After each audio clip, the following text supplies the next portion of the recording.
Welcome to Build Your Thing, the podcast where we help content creators find their unique creative voice, monetize their work, and build the tribe of loyal fans. I'm your host, Matt Jarrow, and today, let me ask you a question. Are you taking notes? Well, if you're like me, then probably a lot of them. So, you see, taking notes is important because it helps you gather ideas, save them for later so that you can use them to turn what you jotted down into content. But, and there is a big but, the process of doing so can be messy. So a lot of content creators are just amassing a bunch of notes without being able to squeeze the full potential out of them. So what if we could find a way to systematize note taking and content creation? Well, and guess what? This is exactly what we're going to talk about today. Ev Chapman joins me on this episode, and Ev is an online writer, creator, and builder of digital products. After 10 years of multiple failed attempts to be a creator, she finally unlocked the secret to creating effortless content and hasn't looked back. Now she's on a quest to help other creators get off the endless hamster wheel of content creation by turning the pile of notes they've been clipping for years into real content they can publish on the internet. She lives in Sydney, Australia, where she manages a full time job in marketing with her creator side hustle. And with that being said, welcome, Ev, to the show. Thank you, Matt. It's good to be here. Yeah, nice to have you here. And yeah, like I talked a little bit about what you're actually up to, but could you introduce yourself a little bit further to the audience? Yeah, totally. So I am a creator, and I've been doing that for just over a year, I would say. And like you said, I have had multiple attempts at different creative things. Over the past 10 years, I've tried my hand at vlogging. I've tried to start a podcast. I've definitely started multiple different blogs, and none of them seem to go anywhere. I either fizzled out of ideas or I burnt out just because of the sheer kind of relentlessness of it. But yeah, I've been writing about being a creator and note taking and kind of self improvement for the past year, and mostly on Twitter. And I've been having a blast doing it. And yeah, I've got a really great audience, and I've launched some really great products, and just having fun. That's interesting. And how did you actually stumble across, this note taking stuff? Because, like you mentioned, that you've launched a lot of different products over the past decade, and they all quote unquote failed. So yeah. So what has been like your journey from telling yourself, well, I've done all these things that led me nowhere, and well, right now I'm just going to start another thing again. I think I'm just a sucker for punishment, maybe. But I read the book How to Take Smart Notes by Anke Sorens. I think it was August 2020. Around then, it was in the middle of a lockdown. I had a writer coach who recommended it to me, and I thought that it was going to help me write for some reason, but it was actually all about reading and taking notes. But it changed. It changed how I consumed everything. And I think it was really important, just an important pivot for me. I've always been a reader. I love consuming information, but I couldn't tell you anything really Hmm. useful that I've read over the past 10 years or even, before that. And so it changed how I took notes. Which is the purpose of the whole book, and so then I started to kind of collect these notes of not just a summary or a highlight or something like that, but a real actual note, an idea of something that I thought about. So like really taking the time to actually sit down and think, well, why did this resonate with me, and what do I think about it? And so I Yeah, started to makes yeah. yeah, I started to amass kind of this whole kind of library of those kinds of notes. Yeah, exactly. So like same things happened to me. Like I have been taking notes for a long period of time too. And then that you have just this library of notes sitting here, and you don't really make something out of them. Or like if you just make things out of them, you are not really let's say making new connections and start creating just something meaningful out of them. So what has been like your journey when it comes to that? Yeah, I think you're absolutely right on that. It's like I think that you could definitely amass a whole lot of notes of your own thoughts and ideas and that kind of thing. But there is a missing piece if you don't expose them to kind of the public realm. There's something really special about putting them out there and having them connect with other people and having their ideas kind of connect with yours. And I don't even know really when I decided, but I was like, okay, I'm going to start a blog. Like now that I've kind of got some notes or some ideas, it's like I think that part of who I am is like I can't help but not share. Like if I'm learning things, I love to share them. Like I've written about this. I'm kind of a major oversharer. So if I'm learning something, I'm gonna be sharing it somewhere on the internet. And so that's kind of what happened. It's like as things bubble up, I started to share them, and Twitter is where happened to be the place where I decided I was going to share what I know, and so I started to tweet. I started to kind of put some of these ideas out there online. They started to get some traction, and then I had a few friends of mine who said, "Let's do a 28-day blogging challenge." I said, "Yes, I would love to do that." And I think I got like 3 blogs in, and I didn't write another one after that. Mhm. So, like, it's like you think that, yeah, I'm going to do that. That sounds really fun. But it wasn't until I actually found the Ship 30 community, Ship 30 for 30, that I actually started writing online every day. And it was a really great outlet for these atomic notes that I was writing to then turn those into these small atomic essays that I could share on Twitter and get kind of immediate feedback. It just seemed like the perfect outlet for these atomic notes that I was writing. So that's kind of how I got there, and I've written kind of over 300 of them on Twitter.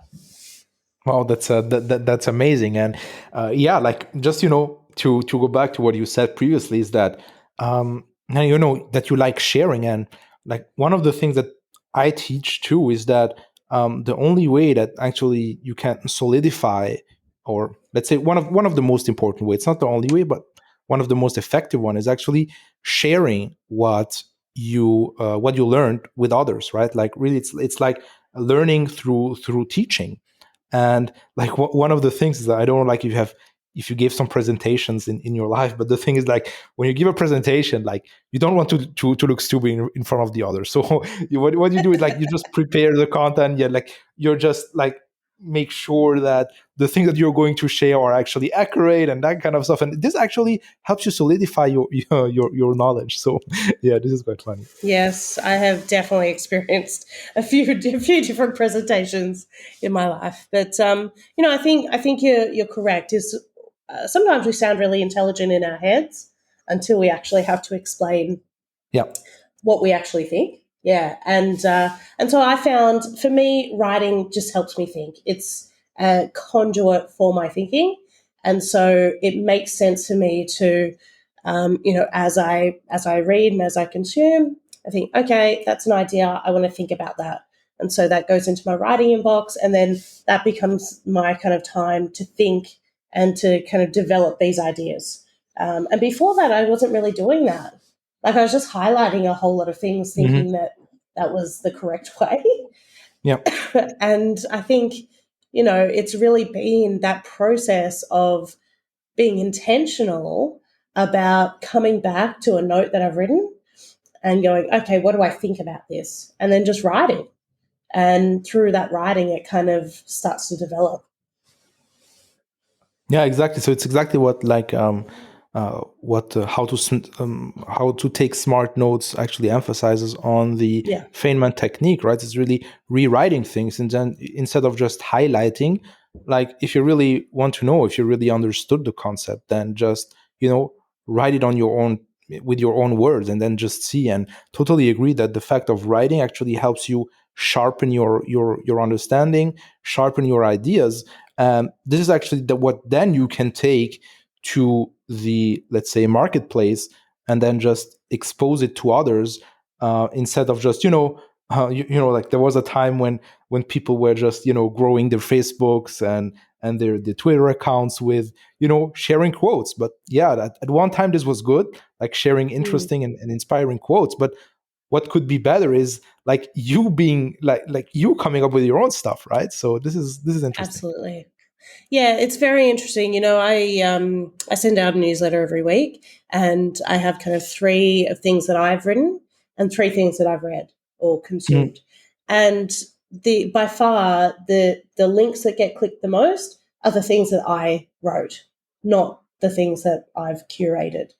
And so I think it's very interesting that people are interested in your unique ideas, but you Mhm. have to have those unique ideas. And for me, note taking is the conduit that has made me be able to have those ideas, and then by sharing them online, I've realized, oh, actually, they are unique ideas. Like sometimes you just Mhm. don't. A lot of the times, like I feel like I write something that's really obvious, and I'm thinking, well, this is everyone must know this, but actually, when you put it out there, and people say, "Oh, I've never thought of it like that," or "I didn't realize that," those are the things that are obvious to you, but not obvious to everyone else. And that's kind of a nice sweet spot where like that's an easy idea for you, but other people haven't thought of it about it like that. So Yeah. yeah, it's interesting. I think like just that symbiosis of your ideas and then sharing those ideas online, and then yeah, kind of it creates a better idea, and I think it creates better thoughts when you do that.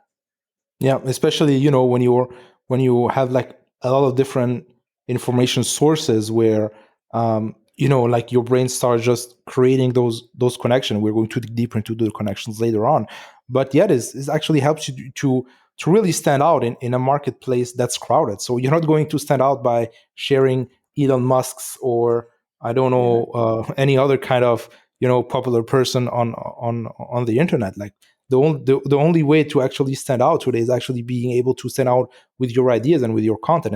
And in my honest and biased opinion, note taking is one of the most underrated activities that a lot of creators don't do, because I don't know, like I talk with a lot of creators, and a lot of them they are in the mindset, if it ain't broke, like don't fix it. So at one time, inspiration is good, but being able to have like a rock solid process in order just to come up with those ideas is just way more sustainable, especially if you're here for the long game. So yeah. Yeah, I think so. And I think, most creators that I speak to are just constantly coming up with new ideas. Mhm. And I think that's hurting them in the end. Like I think the way that you are known for something is that you literally are writing about it all the time. Mhm. So and you're writing about it in different ways, and you're saying it differently, and that kind of thing. And it's like if you can build kind of a library of ideas, I call them atomic notes, then literally all you have to do is pull from those notes every time. Like I'm never really creating anything new. I'm going to my notes, I'm going to previous things that I've written, and I'm just pulling out things and saying them in different ways, developing the ideas further, and I think that's how I got from like reading the book How to Take Smart Notes, and like I was really like rigid, like the fleeting notes and the permanent notes, and like all of the different kinds of notes, and like looking how other people did it. But like the more I've written about the process and the more I've done the process, the more I've actually simplified it into my own way of doing it. And I think that's, it's the same. The more that you actually write about things and put it out there and realize, okay, this person's given me input here, or that person's asked me a question about that here. All of that just helps you to get those ideas, and that idea then becomes your thing, and you become known for that thing. That's I heard the other day James Clear, who wrote Atomic Habits, he wrote for 2 years on his blog about all sorts of different things before he realized that habits were his thing. And I think it's the same.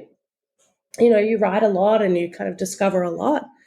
And then at some point, all of that turns into your thing, and you kind of Mhm. discover that. Yeah. Yeah, yeah, makes sense. So now you've teased a lot about the atomic notes and the system that you're using. So can you explain us what atomic notes are in, like, how you approach them, and then Yeah. also dig a little bit deeper into how you personalized it and how you took, let's say, how to take Smart Notes book and then just turn it into your note taking system. Yeah. So for me, atomic notes are. It probably makes sense to explain it in the process. So as I consume content, I don't really highlight anymore. I'm not looking to kind of summarize information or anything like that. I don't really care if I don't remember the 5 points of the book or that kind of thing. I'm just looking for one thing, and that's the spark. I'm looking for the thing that resonates. And so, in anything I consume, I'm looking for that moment where I get sparked and an idea kind of like drops in, or something, the words jump off the page to me, that kind of thing. And so, once that kind of happens, I take a quick little, I call it a spark note. It's probably like a sentence or two. And it's something like, oh, this reminds me of this, or I think I shared yesterday one, it was like literally 2 words in the text, which was like muddle through your notes. And I just wrote a quick spark note, which was, this reminds me of like making a cocktail, like where you like muddle the herbs and things. I was like, what if we like made cocktails with our notes? And so it's like that kind of thing that I'm looking for. It's like a spark of inspiration. And so once I find that, all of those sparks go into my writing inbox. And the writing inbox is where I start every day. Every day I just get in and I have a look at all of these different kind of little spark notes, and I choose one, and I then start to write an atomic note. So an atomic note for me is kind of more permanent. It is a single idea that I believe, and that I've thought about, and an idea that I've been developing. So usually it starts from a spark note, and I'll just start to write more about it. So for instance, sorry, excuse me. For instance, this idea about cocktails, creating a cocktail from your notes. I just created it into an atomic idea, and so I started to write about what that would look like, and why it would be important to connect notes together, and so it became a whole big thing, and it became kind of a longer note, probably a few paragraphs that could kind of sit in what I call my knowledge library. And so my knowledge library consists of all these different atomic notes. And so I call them atomic because they're a single idea. So and they're kind of the building blocks of everything. An atom is the building blocks of everything in the world. The atomic notes are the building blocks of everything that I know and I can then create. And they can also connect together to create bigger things. And so each atomic note becomes, I kind of connect that in somewhere to a cluster. And so so that way I'm kind of building these like bigger ideas, bigger clusters. And they kind of, yeah, they can connect to a few different things.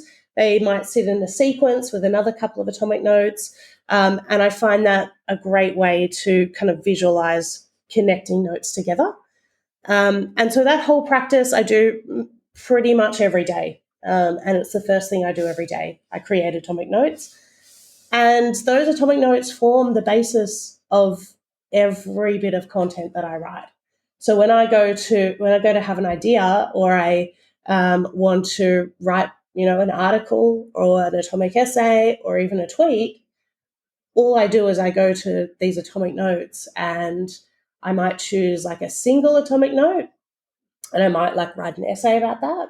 Or if I'm writing a longer article, for instance, I might choose a series of atomic notes that I can then write about. And the great thing is that because they already have content in them, their notes, all I do is copy that content, and I then don't ever start from a blank page ever. I Mhm. literally have blocks of content already in there ready to go. And so I always feel then that my creation time is just kind of crafting things. Like it's like plating it up. Like if you were like in a restaurant, you've got all Mhm. the ingredients already there and you're just Mhm. plating it up ready to go. And so that's kind of the whole my whole philosophy is that if I just sit and write every day from my writing inbox and create these atomic notes, I then don't have to worry necessarily about what I'm going to create because I know that it overflows out of there. And so everything then just overflows out of that writing that I do every morning. That makes a lot of sense. This is very interesting because, like, while you were talking, I was just comparing your way of thing, your way of doing things with my way of doing things, and like I found some similarities, which means that we just start like we link notes between them. So this is obviously like the Nicholas Luhmann way of doing Yeah, things. But on the other side is like, which is interesting because like let's say like when I take notes, it's mostly about learning, um, learning timeless business principles yeah, that I can apply and that I can share. And like you were focusing more on the insight that you're getting from a specific bit of information, and on my end, like I'm more into referencing the stuff, which means that let's say I'm going to read a book, and what I'm going to do is like I'm going to highlight, I'm going to rewrite everything, and then just I'm going to start connecting those notes.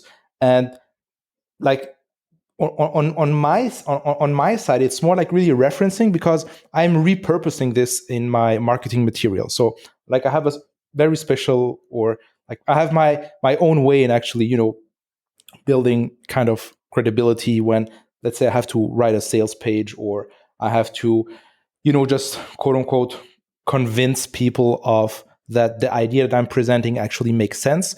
And this is yeah. when I usually leverage, let's say, someone else's authority. So let's assume that I just present a concept, and actually I got this concept, let's say, from a great marketer, right, who's actually known for his who has authority in his field. Well, what I'm going to Yeah. do is like I'm using actively the reference that I took, in order just to craft my sales page, my sales pitch, and so on and so forth. So like this is like Mm. how I'm doing it. But the interesting thing is that there are still similarities. The similarities is first we rewrite what we came across, and then we also Mm. link them together. So this is actually an interesting spark here. Yeah, I think so. And I think that there's merit in both. I think when there are concepts that you need to know, like that you can't just make everything up yourself. Mhm. And so I think like there's probably times when yes, I am also kind of understanding concepts and that kind of thing. But I suppose also I think it also comes down to like the outcome, like Mhm. knowing what your outcome is when you're taking Yeah. like not you're not always going to know, but generally my outcome is I write, and Mhm. so like that's then in my head. It's like okay, that could be an idea, but generally I'm just a curious person, and Yeah. so I just love to just follow those little sparks and just like it honestly is the most exciting part of my day. That sounds really like I live an uninteresting life. But it's the most exciting part of my day, like jumping into that writing inbox and just being like, what is in here today that I can discover? If you enjoyed this episode so far, can I ask you for a quick favor that will not take more than 10 seconds out of your valuable time? If you're an iPhone user, please head over to iTunes. I've just included a direct link to the podcast so that you don't have to search for it. Simply click the link and just tap and give this show a 5-star review. This will help me get more exposure so that I can feature and convince more guests to come on the show to share more valuable knowledge with us. And if you're on YouTube, simply hit the like button. Thank you very much. I appreciate it. And now let's go back. Yeah, that's very interesting, and like a lot of like I'm a curious person too, which means that especially when you're a curious person, the thing is that you may have the feeling that you're wasting your time in just reading about I don't know like about I don't know how to grow a banana tree or something like this. Yeah. But the thing is that like um, with this way of taking notes, it actually you can make sense of your curiosity, right? So you just have, let's Yes. say, this specific interest at that point of time. Well, you can just pursue it, read about it, learn about it, and then you just turn it into a note, dump it in your note taking system, and then just see what will happen maybe 3 6 months down the road. And I think that the beautiful thing here. I think so too. I once studied all about bees, just randomly, and then I wrote a really big thread about how creators are like bees. Yeah, But like you never know how you're going to use this stuff, yeah. and I think it's the connections between really random things that sometimes is the magic. And a lot of the times, so much of our metaphors come from those different things. Hmm. I've made metaphors between these bees, metaphors between master chefs, Hmm. all sorts of things. And so I think like I don't I still try and have like just a bit of a lens of like what I consume. Otherwise, I would go crazy, and just be kind of consuming anything I want. So I try and like put a few boundaries on Hmm. myself, but otherwise, I really do just try and just follow my curiosity and just trust. I think so many times we don't trust ourselves, we don't trust our intuition, we don't trust our human behavior, that kind of thing. And so I think just trusting yourself to go, that seems interesting to me, like where does this lead? Yeah, that makes that makes a lot of sense, and especially when it comes to like the interesting thing that even like Sonke Ahrens mentions in how to take smart notes is really trusting the system, especially like when you can develop trust in your system that everything you're just writing down or everything you're just coming across is in a safe place where you can retrieve it at any time also helps you to free up more mental bandwidth to just continue what you have to do. So Yeah, that's true. Absolutely. yeah. The other thing that I wanted to mention is like when you just come across, let's say, an interesting idea or something that you write down, how do you actually approach it? So I've been testing different things on my end. So sometimes I have like an idea, and like by the time I have the idea, um, I just dump it, let's say, into a folder or just tag it with a specific tag. Well, this could be a great idea for an article, or this could be a great idea for, let's say, a tweet or for an email. So do you start actually categorizing the sparks when you have them, or is it just, well, I have a spark, I record it, where I just save it, and then let's say when I go back to my inbox, I'm just going to write stuff down, and I don't really care where I'm going to share it. Like, what is your process when it comes to that? Yeah, I think you have those flashes of inspiration where I'm like, oh, that would be a great idea. Those kinds of ideas, I generally know what it is. I'll know if it's a tweet, an essay, an article, that kind of thing. And so I do tag it as that. And I think the more I've written, the more intuitive I get about that. Like I'm like, oh yeah, that's a great kind of small idea for a tweet. Or sometimes I'm like, once I'm writing it, I'm like, oh no, I think I need to expand this a bit more. So I might just change it. But definitely anything that I'm consuming that I'm kind of getting spark ideas from, I don't necessarily categorize those straight away. I just kind of dump them all in and I Mhm. develop the idea first. And then once I have an idea, then I can create that into anything that I want. And I find it a good practice, any of the notes that I create, can I create this into a tweet? Like if I had to say all of this 3 paragraphs in one tweet, I think that's a good practice as a creator, because like if you can say something in a tweet, then you can Hmm. say something in an essay, in an article, in a book, whatever it is. But if you can distill it down into a tweet, I think that's probably the kind of kernel of that idea. So I try and kind of reserve my judgment on what it could be, um, until I kind of have developed the idea. Yeah, Yeah. that makes a lot of sense, and even like you can push it a little bit further. Let's say, like let's say when you start your node, you can just try to resume it in, let's say, a tweet or something like this, and then you can Yeah. expand it that so that, well, inside your Zettelkasten or your note taking system, what you have is like every node that you're going to go back to, well, I could turn this into a tweet, or I could turn this, let's say, into a catchy phrase that I can illustrate my article with. And Yes. then I have the long form version, which actually helps me more understand and actually support the idea in case I have to explain it in other content. So yeah, interesting. Yeah, I think so. And I think, that feedback loop helps to then like bring ideas back into the Zettelkasten or the knowledge library. Mhm. So if you put it out into a tweet and then, somebody asks you a question about it and someone says, oh, this reminds me of that other thing. Like I kind of feel like Twitter sometimes is like a living, breathing Zettelkasten.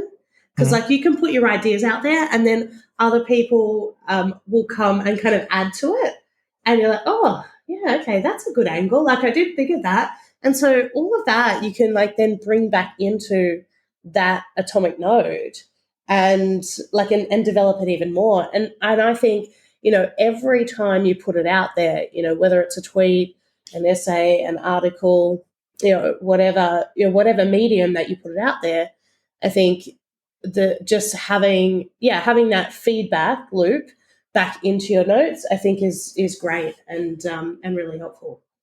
Yeah, makes sense, and especially like with let's say Twitter or any kind of social media where you know that the shelf life, let's say, of a conversation or of a tweet is just like at the best a few a few minutes or a few hours.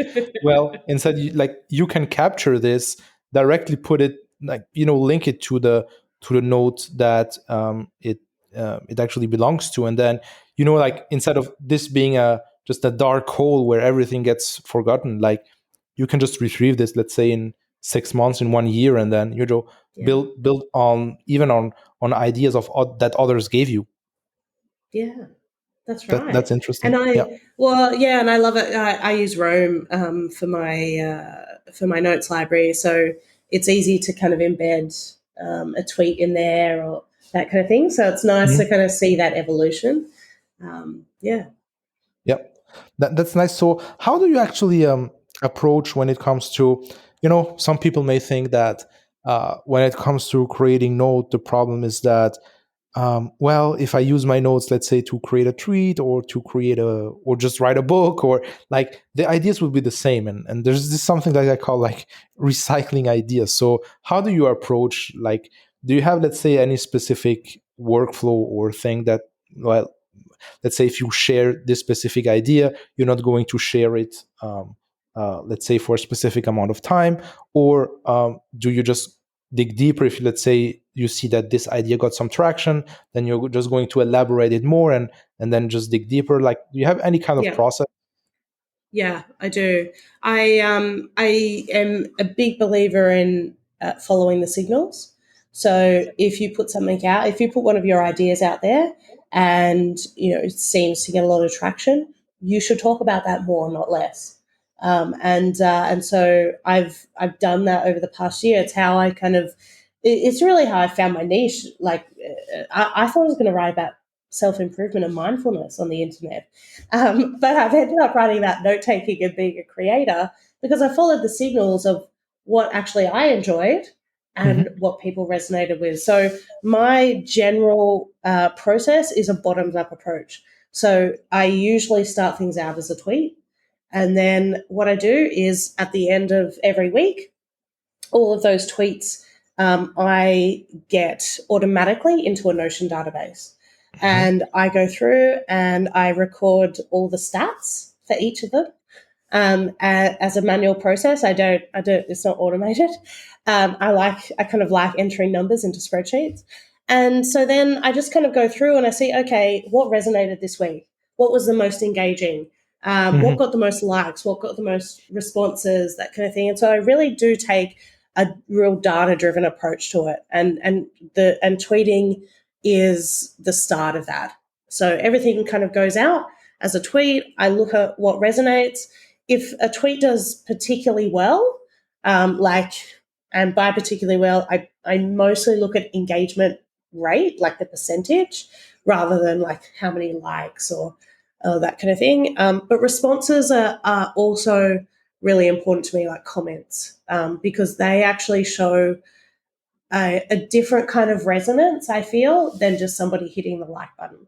So I definitely pay attention to comments on my posts. So anything that does well, I think, okay, great. I'm going to promote that up to an essay, Hmm.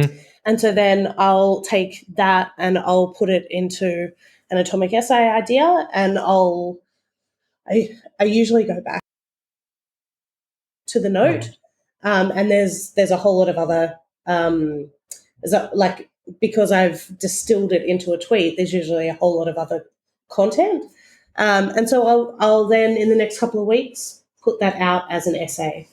So an essay on Twitter, it's less than 300 words, and it's bright yellow, Hmm. and so um, then I do the same. I analyze all of the essays that I've written in a Hmm. week, and I see the ones that do well, and I think, okay, great, I'm going to promote that up to an article. And so then I take that and I expand it into an article that I can put on Medium.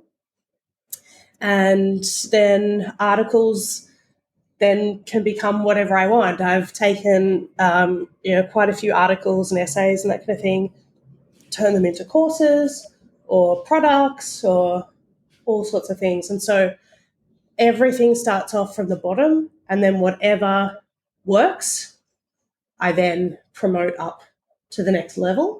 Hmm. So in that way, I don't necessarily say, okay, I've written about note taking too much, or I've written about creative too much. I don't really worry about any of that. I just look for the signals, Hmm. and I think that I've done cheeky things as well, like republish a an essay exactly the same with a different title, just for the sake of showing people, like, literally you could write the same thing again and no one will notice.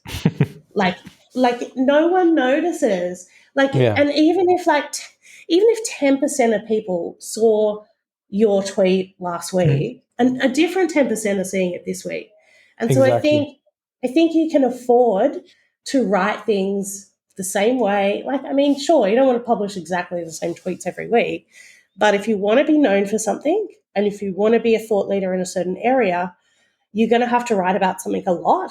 And what Yep. nobody tells you about that is it kind of gets a bit boring sometimes as well. Like, you're thinking, oh, I'm writing about taking notes again. But Mhm. like, people love it. And they're like, oh, this is just wonderful. I'm like, so glad you've liked this after the 100th time I've written about it. But that's how it Yeah. is. True, Yeah. true. And yeah. And this is exactly the same thing that, let's say, I'm saying, let's say, when content creators are a little bit afraid, let's say, of having some overlap between, let's say, their courses. So especially when you're creating a lot of courses, there Yeah. will be some overlap. But here is my take on that. So first, as you said, you can't assume that everyone just saw that specific idea or just understood it, like the way that you like the way that you talked about it actually resonated with them. The second thing you have to understand is that um, your audience is like should be it's like yourself. It's like it's evolving, right? So they may Yeah. be, let's say, in a specific mind state when they just see your tweet or when you just get your newsletter, and then let's say 6 months down the road, like they changed, right? Like things changed, and then suddenly the same piece of information can just have like a complete other let's say impact on them. right? So Yeah. like your role is not necessarily come up with new things. As long as you're helping them, even if it's quote unquote an old piece of information, it doesn't really matter, because what you want is like helping people like achieve their goals. So yeah, like I've been certainly in this thing for many years, where I thought, well, I can't just republish something I've used in the past. But on the flip side, it's also a stupid thing to do. If you have proven things that actually help people, why wouldn't you republish it just because like you already know it? And the interesting thing is that a few days ago, I was just watching a documentary about I guess it was about container ships, and like I remember that I already saw it, but I enjoyed, so I watched it again. So like people rewatch things again just for the sake of rewatching it, and because they enjoy the thing, and it could be the same thing for your content. So recycling is not a bad thing. I don't think it is, no. And I think then what happens is the more you write, like in the beginning, you're going to write a lot because you have to build up that kind of library. Mhm. But then once you have that, then you've got a whole lot of kind of starting points that you can go back to, and you can say, okay, that resonated, that resonated. Okay, I think I might talk more about this. And so all those data points I think really help you then to know like where to go next, and Mhm. what to and what to write. And so that's what I do now. I just leverage the content that I've written because it's good. Mhm. Some in the beginning, some of it wasn't so good. But the greatest thing is you can go back to your early work and say, you know what, the idea here was really great, but I think the execution of the writing wasn't amazing. So Yeah. I'm just going to take that idea and write about it again. And I think, that's how ideas develop. And that's how I think you develop as a creator, and you develop into, well, this person is known for this thing. Mhm. Yeah, Yeah. that makes a lot of sense. So how do you actually when it comes to the nitty gritty, when it comes to referencing your outputs, do you keep, let's say, kind of a log where you know that, well, this idea, let's say I used it on that date in a tweet, I used the same idea and I retweeted it, or I used the same idea, put it in a newsletter? Like, do you have kind of workflow when it comes to referencing your output, or again, are you just like working, let's say, with your gut feeling?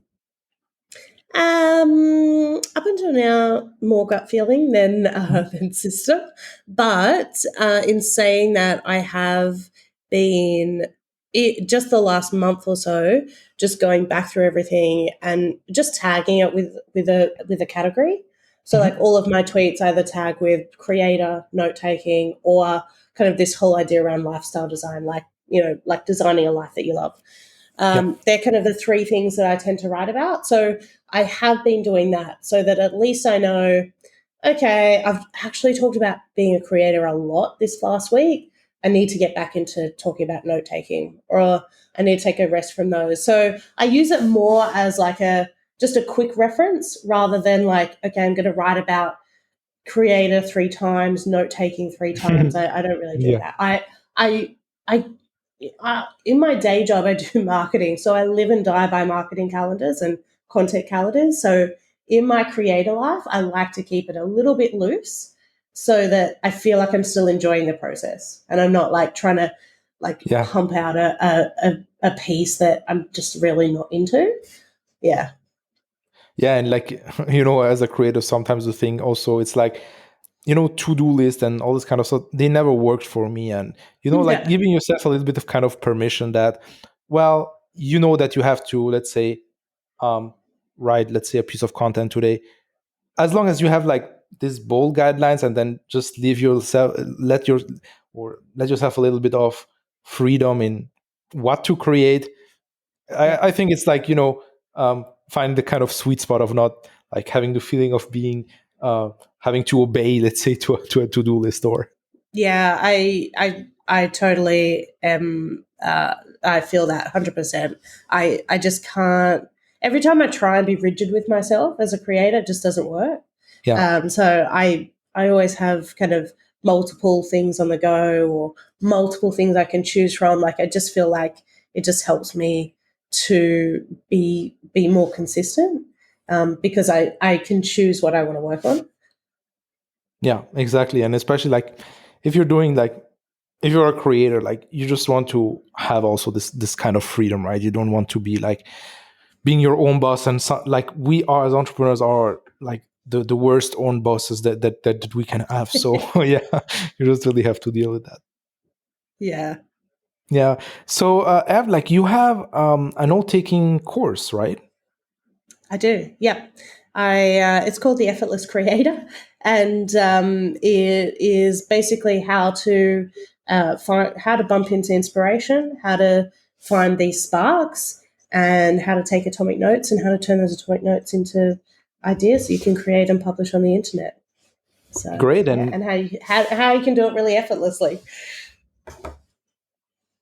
yeah, so that's awesome. So can you where can people know more about what you're doing and eventually sign up for the course and sign up for Yeah. all the good stuff that you have going? Yeah, so best place is my website, evchapman.com. Hmm. That's kind of got, all of my courses and products. And, where I hang out the most is on Twitter. And so if you're on Twitter, please, come and introduce yourself or follow me. It's Evelyn C. So EVIELYNC is my Hmm. handle. And I love to meet other creators and jam on Twitter. Awesome. So anything else you want to add before we are hanging up the call? I don't think so. I've just really enjoyed talking to somebody else who's so passionate about taking notes. So this has been really fun, Matt. Great. Thank you very much. So wishing you all the best and yeah, talk soon. Thanks, Matt. All right, so hope that you've enjoyed this episode with Ev Chapman. It was definitely very interesting to see how our two note-taking kind of approaches actually merge together. And if you want to know more about her work, obviously you have like all the links in the descriptions. And with that being said, if you'd like to actually level up your content creation game and actually get more of my rants and my take of actually creating your online business, don't hesitate to jump on my private emails. You're going to find also the link in the description. And yeah, I hope that you've enjoyed this episode and I can't wait to see you in the next one.